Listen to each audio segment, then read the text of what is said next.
Good morning. This is Dylan Jovine from Behind the Markets. Happy Monday. What a gift it is to be alive today.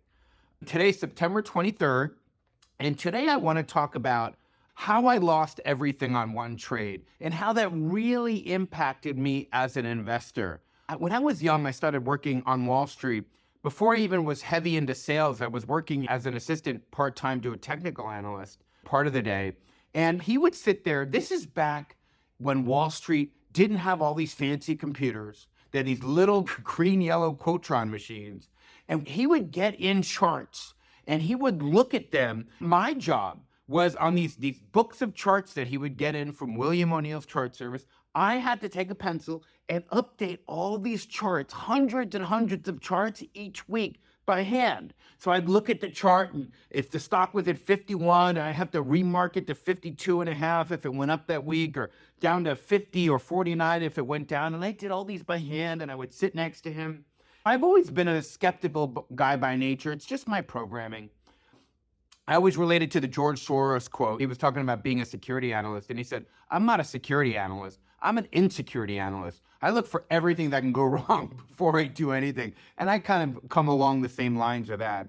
So anyway, this guy, my boss, was having me fill out these charts. And again, I'm skeptical by nature, but he recommends a stock to the firm. And I watched this one stock go from 20 to 50 and everybody makes money. And then the next one goes from 20 to 30. And the next one he recommends goes from 10 to 15. And he's just on fire and he's great. He says to me, "Oh, this next one, Comtronics, this is going to be a big, big winner." I'll never forget this. And I had been waiting on the sidelines that whole time. And we said, "Just Comtronics, 22 3/4. You got to get in on this." So I had saved up like $100,000. It was all I had, $117,000. And I bet it all. I bought 5,000 shares of Comtronics. And I walked away 22 3/4, never forget the print. And I remember coming in like 10 days later. I was so nervous. I want you to go up a little, then I want you to go down. It was all the money I had. And I remember coming in my office probably 10 or 12 days later after the trade settled. And all of a sudden I went to the Quotron. Like today, I used to be the person that got into my office before everybody else. So I got into my office early. I'm drinking my cup of coffee. I probably have a bagel. I don't remember anymore. I unwrapped the bagel that I got from the bagel stand and the coffee. And I'm sitting there and I go to the Quotron machine and I type in Comtronics, CMPX. And I see it says, the price comes up on the Quotron machine and it says 2 1/4. I said, "What? That must be a mistake. 2 1/4.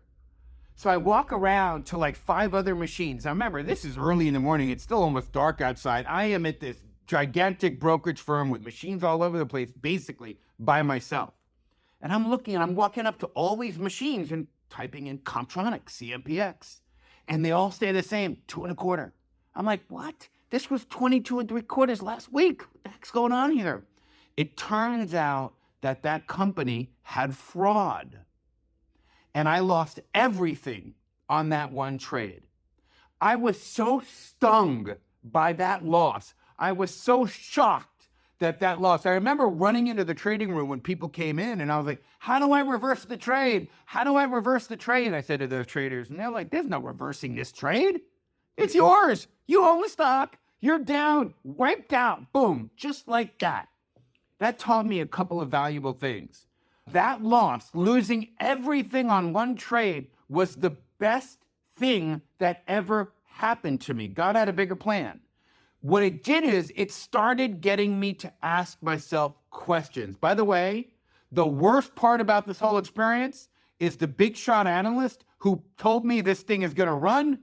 He was nowhere to be found. Basically, he was avoiding me at all costs, knowing what I put into it. He was hiding under his desk. And by the way, side note, we will never hide under our desk if we are wrong on a recommendation. That I promise you, because I know there are a lot of people out there, a lot of our competitors that won't mention their names. It's like the Mike Tyson line. Everyone has a plan till they get punched in the face. Then they run. You can't find them. They never talk about a losing position again. I promise you that will never happen with me. Win some, lose some. But when we lose some, I won't hide under my desk. Anyway, what that loss got me to do, as this guy who recommended it hid under his desk, it forced me to realize, am I asking myself, am I looking at this game the right way? Who plays this game at the highest level? how do you do this? How do you avoid getting shellacked like that? That got me to start asking myself those types of questions. And of course, I landed on Warren Buffett. And what Warren Buffett taught me is that not to look at the little charts, because the charts are telling you basically something 6 months after the business can tell you it. The business is going to tell you something before the charts do. The charts are just reacting to the business. So his attitude with squiggly line theory is just a simple way to find out something that you can find out earlier if you looked at the business. And the other thing I learned, and I started reading all his shareholder letters. And let me tell you something. I grew up, my mother's an accountant. That was like a revelation to me. He was speaking a language that I understood.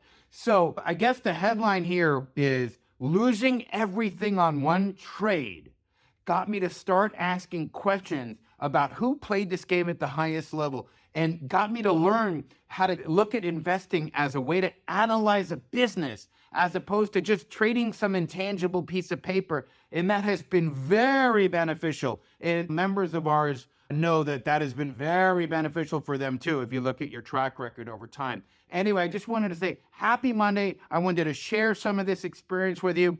Tomorrow, I am heading out to Ohio, to our Ohio office, and I'll bring you along with me. Speak to you then. Have a good day.